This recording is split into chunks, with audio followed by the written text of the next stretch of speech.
NBA card as far as tonight. There's a couple things that I'm taking a look at here, Sam. First thing that jumps out is back to Atlanta last night, getting 9.5 against Memphis. Back on the court tonight. I feel it's a time to flip. Now we fade the Hawks at home. Similar situation too. So Milwaukee, they've had the last couple of days off. I'm a little worried that they've been hanging out in Atlanta maybe a little bit too long. But yeah, so you've got the Bucks at the Hawks. Last check, it was 7.5. Hawks coming off that last second win last night. Bucks are playing well. They've won 6 of 7. Nice wins in there.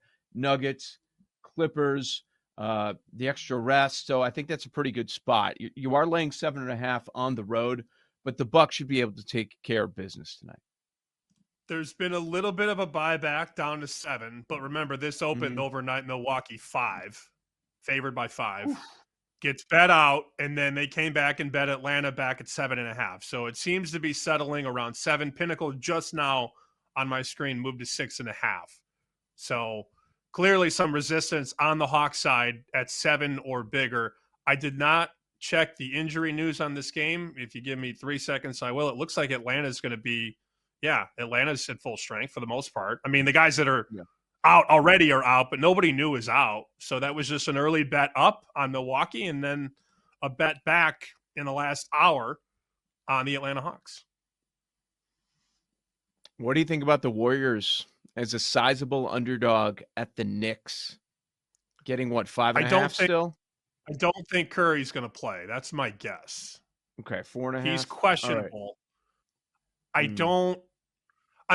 Let's play this game. What do you think the number is if Curry's fully healthy and playing? Isn't New York a 2-point favorite, 2.5-point favorite? You got a red-hot Warriors team. They've won 6 of 7, and it's not a great schedule spot for Golden State. There's no doubt about that. Back-to-back, they went to Charlotte last night. This is the third game in 4 nights. So that's probably why we're out with that number. And you mentioned Curry's status. We'll see if he's going to be a go or not. But I look at this Knicks team, man, 5.5, and you're a Knicks squad that, okay, they're fine. They're fine, right? They're not at the level of those top 2 teams in the East, and they lose to good teams. And right now the Warriors are playing not elite level, but man, they're scary. If the West is going to be open, if somebody can take down OKC, maybe it could be Golden State that does just that. So they're red hot, and they're a team that people want to back. Getting 5.5, that jumps out to me, but there's got to be a reason. So maybe Curry, the schedule spot, not great for Golden State. I would not lay the 5.5. Let me say that.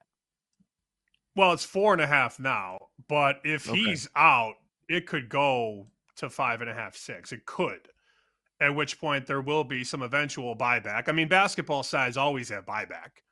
You know, it's not like a UFC fight or a boxing match. You don't usually get that resistance in those sports, but in NBA college basketball, you'll get buyback on a number that's perceived to be either too high or too low. So I like the Knicks in the spot. Chris has 4. Every other book, 4.5. BetMGM 4.5. I do like the Knicks side of things, and I'm a Warriors guy, as you know. In my last 2 weeks of vacation, I did bet some Golden State to win the West at least.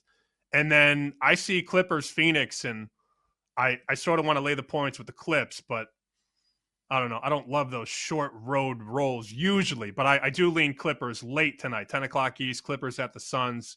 You can lay 2.5 minus 105. Yeah, I was thinking about that one. The Clippers not playing great right now, lost 5 of 6. It's the end of this trip, but, part of that trip was a couple of games against the Lakers, so it's not a true road trip here. But they've had 8 straight road games here. The other night, Durant calls out his teammates. So are they going to respond at all, or is it just a lost season for the Suns? I'm leaning lost season. Like, there's been a lot of calling out with this team, and they got to fix this, they got to do that, and there just hasn't been any change. And Durant's on TV every week flirting with Kay Adams. They're very distracted this year. Right. That's very distracted. And then, of course, let's trade Bradley Beal. His name has been in rumors for months. Devin Booker doesn't know who he's going to be playing with. It's a weird team this year in Phoenix. Yeah, I think I would not go to the Phoenix side.